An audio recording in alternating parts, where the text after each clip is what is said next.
Well, here we are. Second Chronicles yet again, another chapter, another king. Will this king do what's right? Or will this king not do what's right?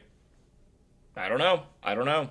But this is a chapter that dives into King Ahaz, and you guessed it, he manages to take Judah on a steep spiritual and political downhill slide. So in this video, we're going to cover things like misguided leadership, unexpected compassion, and the consequences of turning away from God. So without further ado, let's jump right in. Now, last time, in the very short chapter 27 that we read, King Jotham, he gave us a refreshing example of steady, faithful leadership, and he strengthened the kingdom, he stayed obedient to God, and he kept things relatively stable. But now we're moving to his son Ahaz, whose reign takes a dramatically different tone. Judah is facing external threats, internal weakness, and a king who seems determined to dismantle everything that his father Jotham built. And let's be honest, ancient Judah could have used a good advisor or two at this point, but whatever. Let's go. Alright, verse 1 says, Ahaz was 20 years old when he became the king, and he reigned in Jerusalem for 16 years. He did not do what was pleasing in the Lord. No, he did not do what was pleasing in the sight of the Lord, as his ancestor David had done. Verse 2, instead he followed the example of the kings of Israel. He cast metal images to worship for the worship of Baal. Sorry, I can't read today. I'm embarrassed.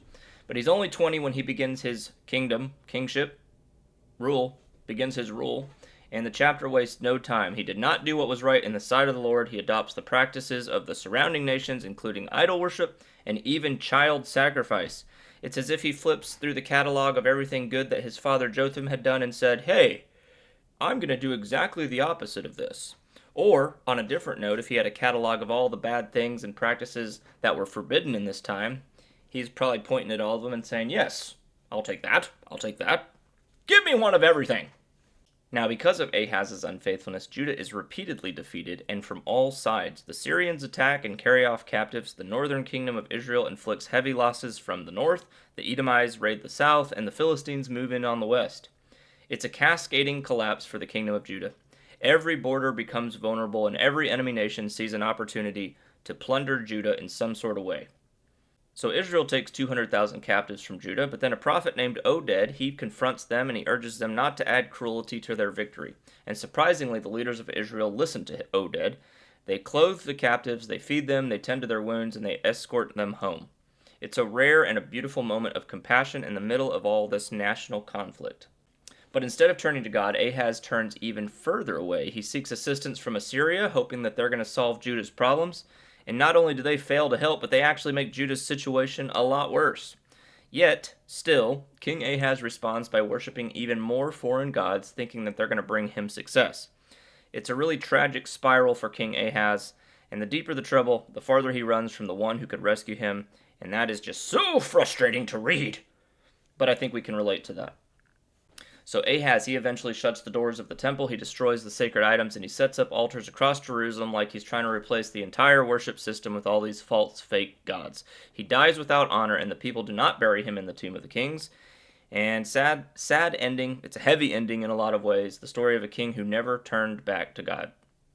Now, I do want to call out verse 15 because I really enjoyed this verse. Verse 15 says this, Then the 4 men just mentioned by name came forward and distributed clothes from the plunder of the prisoners who were naked.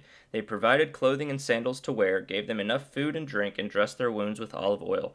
They put those who were weak on donkeys and took all the prisoners back to their own people in Jericho, the city of palms.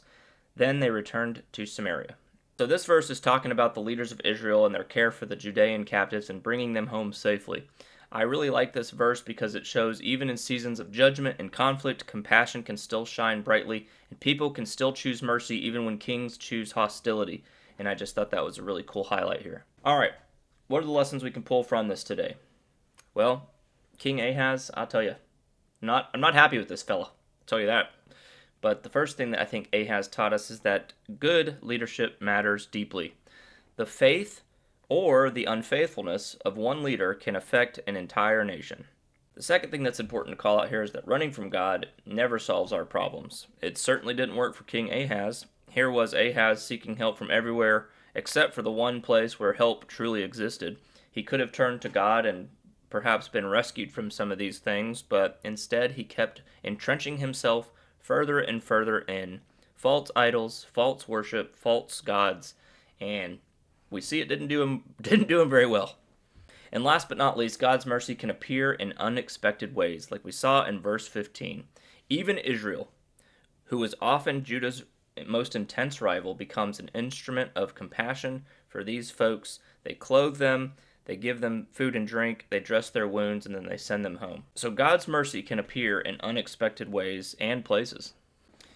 All right, challenge I have for you today is this. Take a situation where you might feel pressure, you might feel fear, and instead of reaching to your usual automatic fix, take time, bring it before God.